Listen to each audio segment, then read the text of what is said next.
problems. This is a multi-year campaign where we are having an impact in our neighborhoods, but we have to continue to do that. We want to, again, encourage home ownership. We want to encourage people to maintain their property. And when they do that, it creates real value, and it actually reduces the cost of the municipal services. I was just talking to the police chief that a lot of people think of the police as the one that are going to solve the problem. But when we call for the police, it generally means everything else has failed. Common sense, just being a good neighbor, maintaining your property, and that you've created an environment that unfortunately requires interdiction from law enforcement. And so today we will again start this where we will move through the neighborhoods in Schenectady. We're going to start in Goose Hill, where we remind people, point out some of the smaller problems. We want to work with homeowners, building owners, to allow them to fix up their property.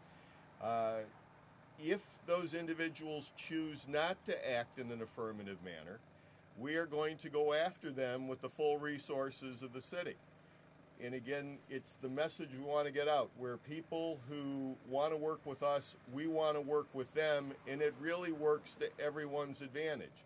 Those individuals that put their interest really above the common sense and the good of the community, I don't want them here as property owners. And again, we're going to do whatever we can to enforce and make sure that the appropriate penalties are put upon them. Now I'd call on Chief Kilcullen, who is really becoming a leader in terms of managing police resources. You know, we've spearheaded DDAX here, which is data-driven policing, but the chief is doing that in a manner where we're setting an example not only of the deployment of resources within the city of Schenectady, but as we integrate that with other departments and agencies within the community, it's producing results. Our Part 1 crimes are down over the last 4 years, about 25%. It's a model that other communities look to see what we're doing. We're setting an example, and I'm proud of the job that, Chief, that you're doing and the men and women of the police department. Chief Kilcullen. Thank you, Mayor. The Mayor referred to our DDAX program, and if you haven't heard, DDAX is our data-driven approaches to crime and traffic safety. And I've spoken about it a lot at our neighborhood association meetings over the last couple of years. And what we do is we map out our crime, we map out our crashes, and we see where they're occurring at the same time, identify our hotspots, and we put resources in those areas to, again, reduce crime and reduce crashes, especially crashes involving injury. And one of the concerns with the neighborhood associations, the neighborhood groups specifically, is if you're putting more resources in those hotspots, what's happening to my neighborhood? And we're not taking resources from neighborhoods where we don't have hotspots. We're putting additional resources there. This is not a DDAX hotspot, but again, we're looking to enhance the quality of life in all of our neighborhoods. Again, we've identified our hotspots and need to put additional resources in those areas, but still need to focus on all the other neighborhoods in the city. And that's what we're doing here today. So again, we're sharing, we're doing the analysis, we're sharing all that information, all our analysis with other city departments, really to enhance the quality of life in the particular neighborhood. And so we're starting here today. We've done this now with our analysis for almost 3 years now, and we've had some real success. In terms of, Mayor mentioned Part 1 crime, we tend to see a greater reduction in crime and crashes in our hotspots than elsewhere. And the reason we're sharing the information with other departments is that we don't have all the resources to reduce those numbers, specifically with the police department, but other city departments do. So we share that information with our code enforcement, with our traffic engineering. So, as I said, our crashes involving injury were brought down by about 40% last year. So if we've identified hotspots where crashes are occurring and we're doing additional enforcement, there are other reasons for those crashes. It might be signage, it might be poor signage, it might be old signs. So we're looking to work with other departments to enhance the quality of life, reduce crashes, reduce crime. As I said, that's what we're doing here today. We've had some success. We're going to continue that throughout the city. So thank you. Thank you for your kind words, Mayor. Thank you for being here today. Thank you, Chief. And again, building code, its primary goal is to create a safe environment for people to live and for businesses to operate. And so when people think that they're going to do something quick, or it bypasses the building code, there's usually a repercussion from that.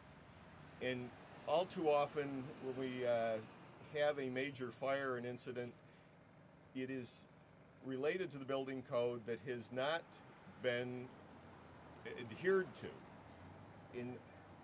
When we're sending this message out, we want to work with people. We want people to be safe. We want them to, again, maintain their property so that we're not sending the fire department there at 2 o'clock in the morning to deal with an issue of a major fire or a life-threatening situation. As Chief Ray Senecal, who commands one of the best departments in the state, actually the best department in the state, right? Chief, on the other side, but thank you, Chief. Thank you, Mayor. Threw a little curve at you there. We'll talk a few minutes about what our role is today in the codes operation. We would like to be here, be there early on. That would be today.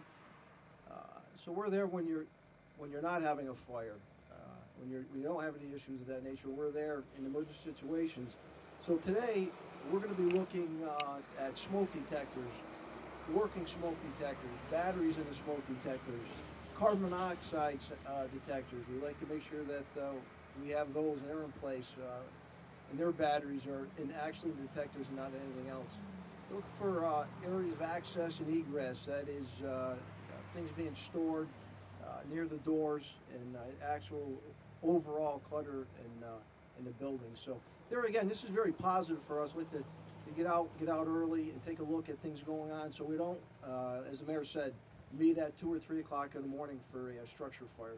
So more important than detection is prevention, and that's our role here today, is to actually prevent an issue from happening rather than reacting to it. Thank you. Thank you, Chief. Again, want to thank everyone for coming out this morning. I want to again point out that this is not a single-day event, just doing the formal kickoff today, but it is an ongoing undertaking by the city in a coordinated manner to produce long-term and sustainable results. I thank, again, everyone for being here. I thank the staff who do really a great job every day on behalf of the residents of the city of Schenectady. Thank you.